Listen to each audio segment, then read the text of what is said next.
What's up, everybody? So yesterday I posted the second video where Ken Kratz answers your questions.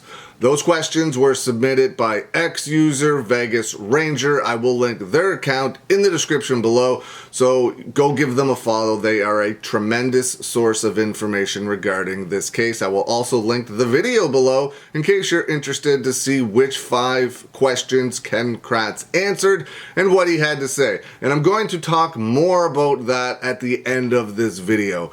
But yesterday, Jerry Buting and Ken Kratz had another back and forth over on X. I'm telling you, if you don't have the X platform and you're interested to keep up to date in real time with everything that is going on in the Making a Murderer case, the case of Brendan Dassey and Steven Avery, jump over on X. It is easily the place that has the most information flowing at all times regarding this case. I've said it before, there are so many people with so much information, including the foul play group. Man, they have literally everything on this case listed on their website. I will link it in the description below so you can go check it out. Go check them out. They have so much info.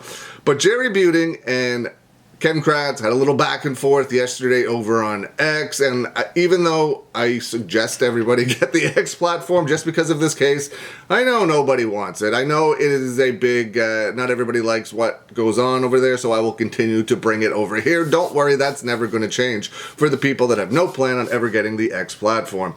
So the first message was posted by Jerry Buting, who was Steven Avery's original attorney during the first season of Making a Murderer.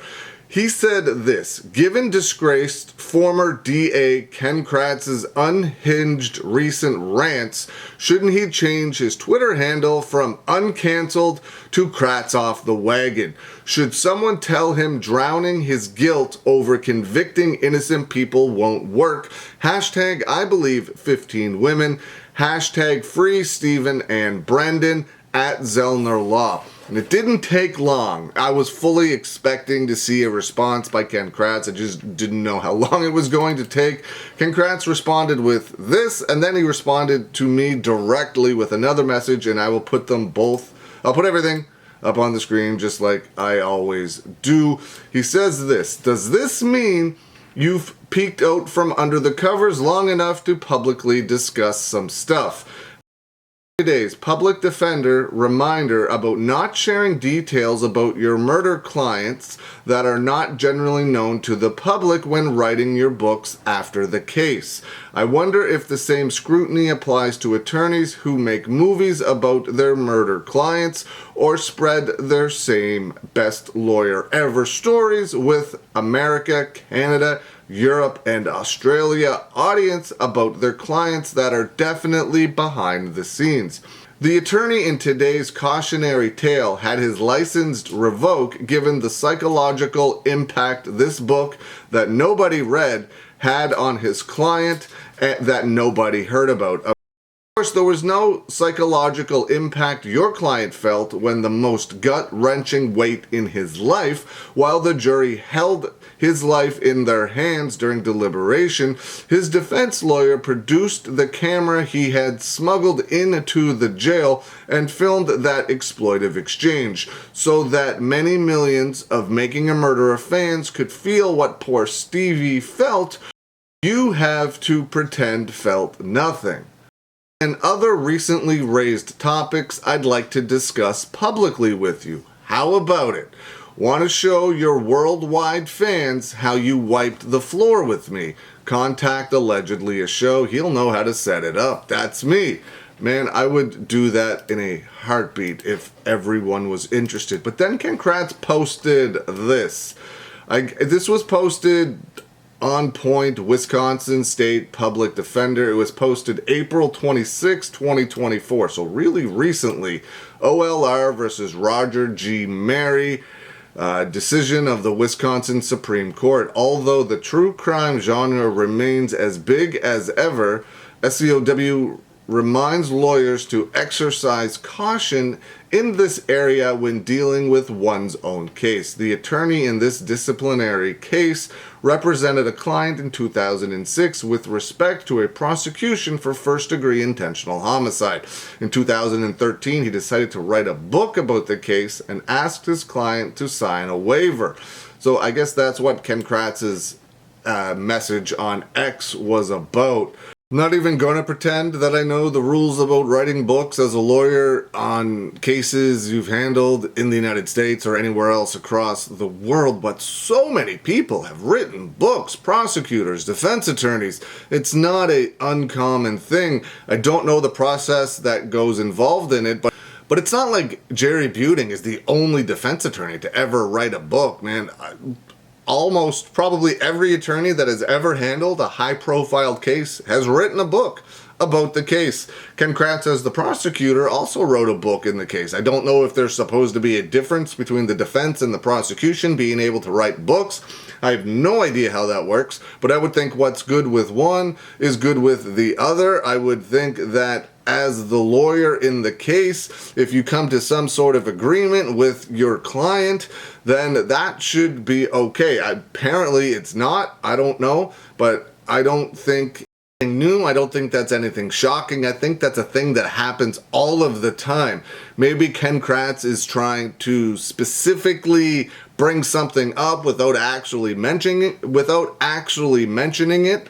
I don't know. What do you think Ken Kratz's reason for bringing that up is? It's interesting that he did, considering he wrote a book as well. Like I said, I don't know if there's a difference there or not. It's definitely interesting, though. And then Ken Kratz said this to me. He quote tweeted his own tweet that I just read at allegedly a show. I've listened to this pompous jerk chirp for too many years now. I've called him out, offered a debate. Now it's on him. Hashtag best lawyer ever versus disgraced DA.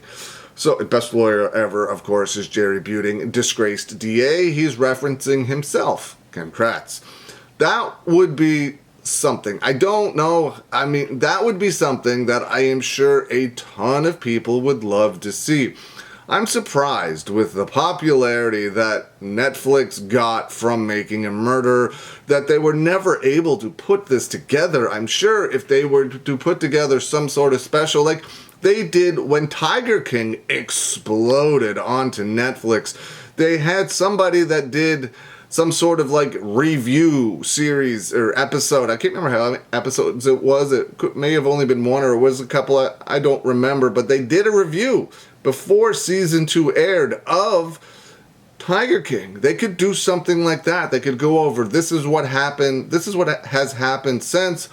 Here's Ken Kratz, here's Jerry Buting. They're going to sit down and talk about the case in a professional platform as experienced trial attorneys. They're going to be professional. Of course, the debate could get heated, but, you know, it could be something that I would think if Netflix offered them, like clearly I can't offer them the type of money that would get this done, but Netflix has the financial resources to be able to get something like this. And I'm only saying it because of how popular Making a Murderer was. Millions upon millions of people watch it. They still watch it. It still trends on the platform every now and again. So you would think they would be all in on trying to get more content about the Making a Murderer case. And what better way to do it is a debate from the people that handled the case the first time around back in 2006, 2007 when everything was going on originally. Get them to sit down. Best lawyer ever versus disgraced district, it writes itself, versus disgraced district attorney. One final time, one-on-one, live on Netflix this coming Saturday night. Like, easily promoted. I would like to see it. I know there's a bunch of other people out there that would like to see it. it would just be something extraordinarily interesting if it could ever be put together. Heck, if they wanted me to do it, I would absolutely fly to Wisconsin. I assume they both still live in Wisconsin. I have absolutely no idea. We'll put it together, debating out of this corner, debating out of that corner. I would, of course, need to bring somebody with me that is an absolute expert on this case. But yeah, could you imagine me hosting a debate? Ken Kratz versus Jerry Buting, one-on-one, one final time.